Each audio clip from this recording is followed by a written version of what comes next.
Greater Manchester Police have reshuffled staff in one of the largest shake-ups in recent times. Vital response officers have all been brought together into one building in an attempt to what they call improve the community policing response. And I'm live from our newsroom with the information about the 3 Salford police stations that are losing their response officers this weekend. As one development goes up, another one is at a halt. The University of Salford has reached a groundbreaking deal with the City Council to create a brand new £1 billion city district in the Crescent. And X1 developments have come to a standstill after rumours that the money has dried up. And a sport that's taking off in the UK. The flying world of ultimate Frisbee has landed in the hands of Salford students. I go down later on to see what all the fuss is about.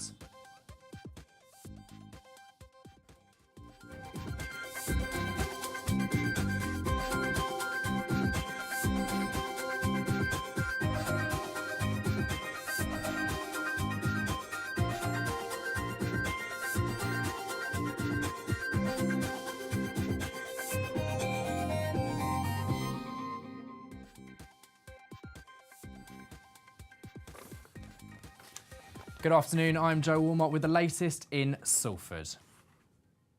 Now, starting this week, police officers who respond to urgent incidents in Salford will all be based in one building.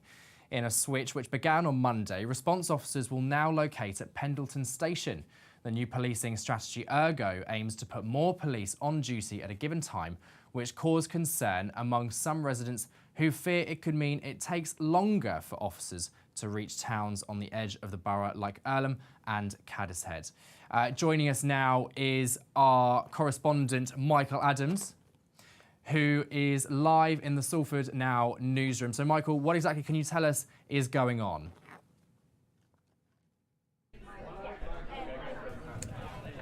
Well, yes, Joe. On Monday, response teams from Earlham, Little Hulton and Eccles will all be condensed down into the station at Pendleton. They'll be starting their working day here and eventually moving over to their patches throughout the day. However, for people who live in those areas, this is quite concerning. In fact, response times will be doubled.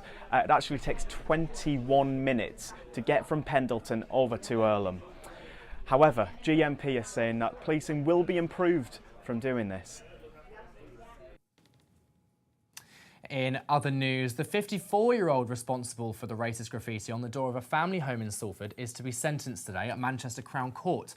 Vaughan Dowd pleaded guilty to a single count of racially aggravated criminal damage last month. The New Age UK campaign, Mr. Alzheimer's Goes to School, is launching this afternoon of a shadow puppet theatre, cupcakes and biscuits at Buell Hill Park Hall. The scheme aims to create a safe space for both adults and children to talk about the disease.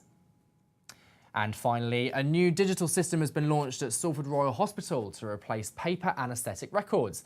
It is hoped that the new system will improve patient safety and clinical outcomes at the trust. On Monday, the Do Something for Nothing campaign held their 4th Light and Noise art show in Salford. The campaign is aiming to spread positivity across the world through random acts of kindness. The exhibition was on the theme of homelessness and featured portraits of homeless people from the Manchester area who were given a haircut from the co-creator of the campaign, Joshua Coombs. We spoke to Joshua to find out more about the project. Jamie, who's the co-curator to this show, my friend and I, he paints all these portraits here, and we work with local artists as well. We partnered up with Tom's, and we're taking this now to 4 cities across Europe, so for Manchester, Paris, Amsterdam and Berlin. The idea is we want the show to not be voyeuristic, to actually be inclusive. We try and invite people to the show who are part of this, and yeah, I think it's important because Manchester, I mean, what is it? I think last year 50 people died on the streets here, you know, and 400, to 500 people I think registered who died in the UK on the streets in just 2018. I mean, like, this is serious. This is about people. An agreement has been reached between Salford City Council and the university to create a brand new city district development around the Crescent. Plans include new housing, shops and a cultural hub at the heart of the city. The aim is to start work this year with the prospect of creating job opportunities and a growing economy. Now, while one development is starting up, another one seems to be grinding to a halt. Local residents have noticed that the work on the buildings have ceased in recent weeks. We're joined live now by Mairead Cleary, who's at the X1 Apartments on Trafford Road. Now, Mairead, what do we think is going on here? Now, well, Joe, there have been reports that the Northwestern-based building company is facing serious financial difficulty ever since the building beside me has ceased in construction. Now, we reached out to the apartment owners to comment on the issue. They were first evasive about it and we're still waiting for that comment. Now, property owners and investors in the apartments have expressed some outrage as they are being left in the dark. Now, I must stress that these rumours are just rumours. Now, nonetheless, when you cease to construct and you leave no answers, that does leave a lot of questions. And just very quickly, is there anything to suggest that it's X1 who is having money issues, or is it any other different developers? Again, we can't confirm any of that right now. There's a lot of ambiguity around the issue and a lot has to be answered for. Mairead Cleary there on Trafford Road. Now, we are a nation that loves a good roast dinner, but here in Salford, 3 men have taken it upon themselves to provide the Sunday favourite to members of the community. Our reporter Megan Dooley has more. A simple idea making a huge difference here at the Sutton Community Centre. 3 Salford men come together every other Sunday to cook a 2-course meal for local residents. Chef Ashton Walwork is the co-founder of Which Way Salford. He started the project when he was homeless and wanted to help others. It started, we was all in Narrogate shelter, homeless shelter, and we're not allowed to go behind the counter and cook. We weren't even allowed to wash a pot. So we all wanted to cook our own food, so that's where it was born, really. At a minimum donation of £2, the people of Salford can come along and enjoy a freshly cooked Sunday roast, inclusively catering for vegetarians and vegans. They saved me some potatoes today before the margarine and the milk went in so that I can have my plate of plants. At the heart of the community here in Salford, people from all different ages have been brought together by the nation's favourite meal, the Sunday roast. It's been really lovely to see about 25 people come along and just really embrace the community spirit. So it's about getting together with other people who often have the same sort of values, and you get to meet new people as well, and it's a lovely social thing. And for me in recovery it's great because it's a social thing that doesn't involve people being leery and horrible when they're drunk in a pub. But everyone just keeps coming. We got down to our last plate of food last time. It was my plate of food. It was like, oh, plate of gunning. It's crazy, but it's really good. Look at everyone comes, enjoys it. They do bingo and stuff. And it's non-profit, it's just to keep us going for the next one. This just buys the food and hires the place. The future of the scheme hopes to bring more joy through the shared love of food to the community. Megan Dooley, Salford Now.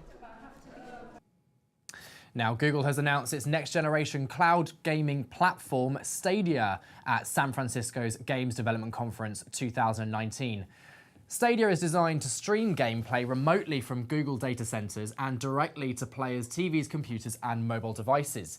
It is set to launch by the end of the year with the capability of streaming up to 4K resolution images at 60 frames per second via a stable internet connection. Now, high-speed 5G mobile networks are already available in some areas of Salford.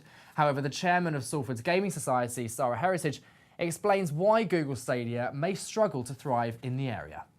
Salford typically doesn't have very fast internet. I mean, in some areas, of course, it does with the introduction of 5G at Manchester Airport, but it's not worldwide across Salford. So it has caused some concern along the gaming community here in Salford that maybe it's not as accessible as Google is marketing it as.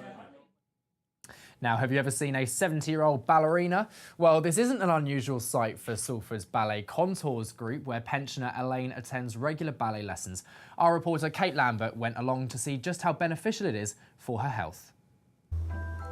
Ballet is one of the oldest art forms and gives us some of the most instantly recognisable music. Despite being seen as beautiful and gentle, ballet is a tough workout for both the body and the mind. A study was conducted to find out if any physical or cognitive activities had an effect on the brain's health. Reading reduced the risk of dementia by 35%, and completing a crossword puzzle at least 4 days a week reduced the chance of the illness by 47%. Physical activities such as golf and swimming had no effect on developing dementia. However, dancing frequently gave a 76% decreased possibility of developing dementia. TV programmes such as Strictly Come Dancing and BBC's Young Dancer have helped our nation fall back in love with dancing. Not only is the art form brilliant for your physical well-being, such as improving your posture, your core strength and muscle capacity, it does wonders for your mental health. So I'm here at the Ballet Contour Studio down in Salford to speak to Elaine, who at 70 years old is doing everything that she can to keep herself young, including taking on ballet classes. I started about 2 years ago, but I was just going once a week and I wasn't very good, but I started because I had a knee injury and I had a bit of physio and I went to the GP and he said, oh, you've got osteoarthritis, oh, you've got it on the other side as well. And it was more or less like, well, come back when it's worse. And I thought, I'm not taking that. I feel invigorated and it definitely elevates my mood, definitely. You know, when you get older, it's definitely a case of use it or lose it. Kate Harrington-Lambert, Salford Now. Oh, I wish I could do that. Now, I'm sure everyone has played with a Frisbee before, but not quite like this. The Salford University Ultimate Frisbee team are taking the sport to new heights. Ultimate Frisbee is one of the fastest growing high-speed team sports in the UK and even the world. It's played in over 80 countries around the world, and now it's being played in Salford. And no wonder, because it's highly competitive and it's extremely difficult. The Albion Centre in Lower Broughton is the home to the University of Salford Ultimate Frisbee team, where they train weekly. I spoke to player Nathan to find out what on earth it really is. It's a bit like a crossover between American football and basketball. In that to score a point you have to catch the disc in the end zone. So if your foot is outside the end zone, that doesn't count. But it's non-contact, a bit like basketball, and you can't move with the disc. You can only pivot side to side. Now, it's amazing to think that these Frisbees that we used to play with in our gardens as children can become such a high-speed competitive sport, and they'll be joining the Olympics in 2024. It originated in an American high school in 1968 by a student named Joel Silver, and the first official tournament took place just 7 years later. It's still going strong today, more so across the pond than here, but these guys are expecting it to fly. Right, I'm going to go get involved, but I can't do it in this. I'm going to get changed, and then we're going to take part in some training. Right, I'm ready to do some ultimate Frisbee. I'm now dressed for the leisure sport. Luckily, expert player Nathan was on hand to teach me the basics of throwing, catching and blocking, all things that I thought I would have retained from learning as a child, but apparently not. Eventually, though, I did get the hang of it. Exactly like that. How was that? That was good. The no contact rule and the fact that there isn't a single referee is something that really attracts people to the sport. Everyone in the game is a ref, which encourages good sportsmanship from a very early stage, and this is something quite unheard of in other sports.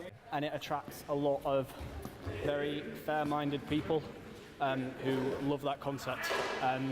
They love the fact that there is no sort of deception, there's no lying. If you think something's happened, you say it, and it's up to the other team, and it's built within the rules that the other team has to respect what you said. So what's your favourite thing about Ultimate Frisbee? I think the fact that people always immediately think it's Frisbee. Oh no! So close. So your flatmates and you don't really think it's a sport? Well, no, because when I told them I was doing Frisbee, they were like, oh, it's... Yay! There we go. It's not really considered something, but it's all right, it's fun. Yeah, good. It's fun, it's a social event as well, which is really awesome about it. So. With their session coming to an end, it was time for a game, something I knew I had to do. I was off to a rocky start, not realising the game carries on after my poor pass. Then it didn't get much better.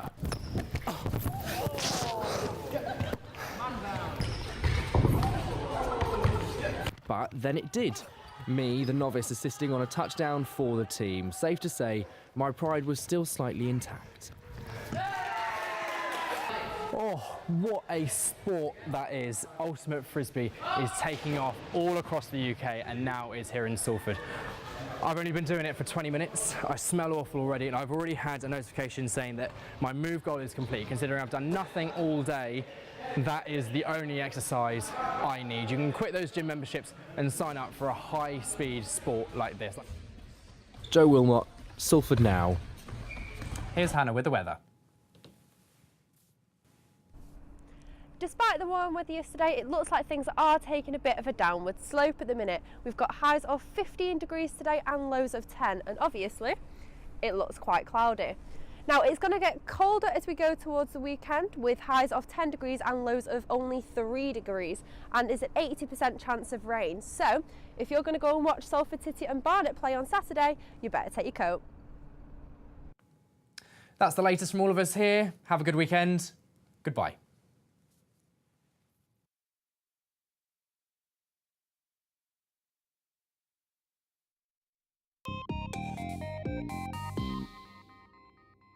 Thank you.